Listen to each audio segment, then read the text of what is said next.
नहमदुहु व नसल्ली अला रसूलिहिल करीम अम्मा बाद फ़अऊज़ु बिल्लाहि मिनश शैतानिर रजीम बिस्मिल्लाहिर रहमानिर रहीम। अस्सलामु अलैकुम व रहमतुल्लाहि व बरकातुहू।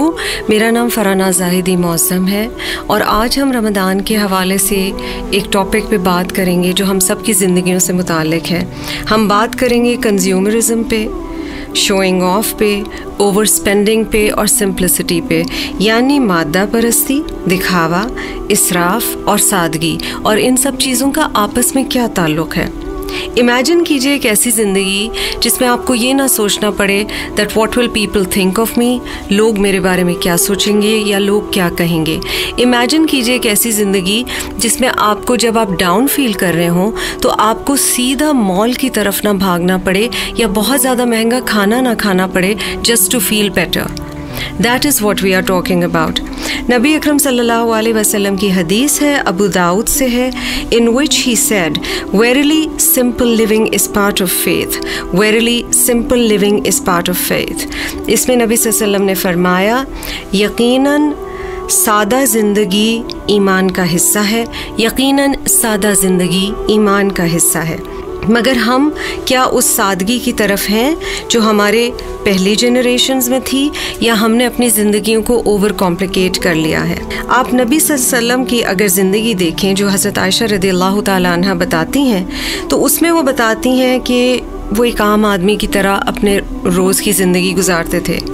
ही would sweep his house, stitch clothes, mend his sandals. वो बकरियों का जाके दूध निकाला करते थे। वो अपने घर में साथी जो काम कर रहे होते थे या मददगार होते थे उनकी मदद फरमाते थे। वो खाना भी आसान खाते थे। वो बाज़ार जाते थे जब उन्हें किसी चीज़ की ज़रूरत होती थी। और इस सब का ताल्लुक़ अंदर की खुशी से भी है। हम हैशटैग तो इस्तेमाल करते हैं छोटी छोटी खुशियाँ, मगर क्या हम वाकई छोटी चीज़ों से खुश होते हैं?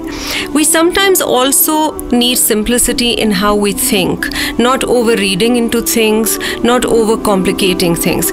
कई दफ़ा हम बहुत ज़्यादा डीप सोचते हैं, और डीप सोचना बहुत अच्छी बात है अगर वो फ़ायदा हो, लेकिन चीज़ों को ज़्यादा मुश्किल नहीं बनाना चाहिए, सहल बनाना चाहिए, आसान बनाना चाहिए। जैसा कि एक हदीस में हमें बताया गया है और कई जगह ये हमें हमारे दीन ने तालीम दी है कि हमें लोगों के बारे में अच्छा गुमान करना चाहिए, लोगों की नीयतों पे शक नहीं करना चाहिए। उससे ज़िंदगी ख़ुद भी थोड़ी सी लाइटर हो जाती है। व्हेन इट कम्स टू रिया, या जिसे दिखावा कहा जाता है या शोइंग ऑफ कहा जाता है, नबी अकरम सल्लल्लाहु अलैहि वसल्लम ने एक हदीस जिसका ख़ुलासा आपको बता रही हूँ, उसमें हमें बताया है कि रिया शिर्क असग़र है। It is the small polytheism. ये अल्लाह ताला के साथ किसी को शरीक करने वाली बात है, क्योंकि अगर हम एक अच्छा काम भी इसलिए कर रहे हैं ताकि लोग देखें और वो मेरे बारे में क्या सोचेंगे। सो इमेजिन कीजिए आप नमाज़ पढ़ रहे हैं और नॉर्मली आप बहुत तेज़ नमाज़ पढ़ते हैं, मगर अगर आप कॉन्शियस हैं कि कोई आपको देख रहा है तो आपने अपनी नमाज को स्लो कर दिया, अपने सजदों को लंबा कर दिया। यही मामला हमारा सिर्फ नेकियों के साथ नहीं है बस, मगर साथ साथ एवरीडे सिचुएशंस में भी है। शादियों के हवाले से, फंक्शंस के हवाले से, कपड़ों के हवाले से हम चीज़ों को कॉम्प्लिकेट करते हैं और वो हमारे लिए मुश्किल भी हो जाता है। और बुनियादी मकसद क्या होता है? What will people think of मी।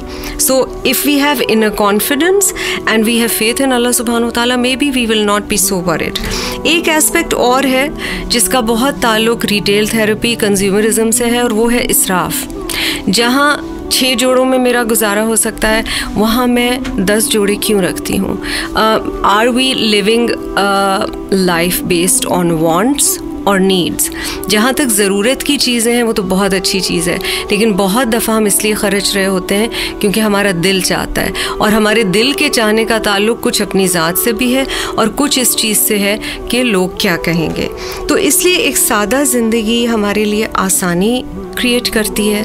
सादगी ईमान का हिस्सा है। इस रमज़ान हम कोशिश करें कि चाहे वो इफ़्तार की टेबल हो या हमारी अपनी लाइफ हो या ईद के लिए जो हम प्रिपरेशन कर रहे हैं, we go a step towards simplicity. जज़ाकुमुल्लाहु खैरन कसीरा।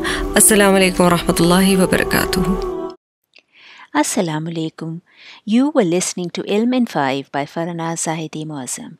Please subscribe to Subul, available on YouTube and Facebook, and audio podcasts on Google, Spotify, and Amazon Music, where you can find more of her work.